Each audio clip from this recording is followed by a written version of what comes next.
कुठे जायचंय, काय सेवा हवी आहे, त्याला पैसे किती झाले, ह्या ज्या जुजबी गोष्टी असतात त्या रिक्षा चालकाला किंवा टॅक्सी चालकाला किंवा आता भविष्यामध्ये तर आम्ही ओला, उबेर, रॅपिडो प्रवासी ज्या गाड्या आहेत त्यांचा पण समावेश यामध्ये करणार आहोत.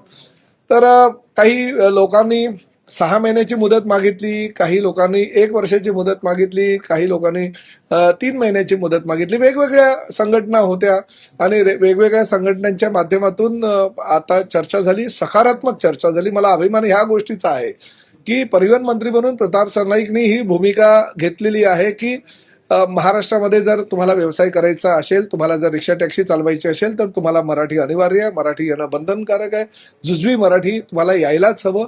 ह्या भूमिकेशी सगळ्यांनी सहमती दर्शवली. आता प्रश्न असा आहे की त्यांनी ह्याही गोष्टीशी पूर्तता कल्यामध्ये घेऊ. काही लोकांनी सांगितलं आम्ही हॉल त्यासाठी भाड्यानं घेऊ. म्हणजे हाजी अराफत शेख किंवा बाकीचे जे काही हे नेते मंडळी आलेले प्रत्येकाने प्रत्येकाची भूमिका स्पष्ट केली आणि भूमिका स्पष्ट करताना त्यांचं असं म्हणणं होतं की आमच्या रोजीरोटीवर कुठेही पाय आला नाही पाहिजे, रोजीरोटी कुठेही बंद झाली नाही पाहिजे आणि त्या पद्धतीची जर तुमची भूमिका असेल तर ते आम्हाला मान्य आहे.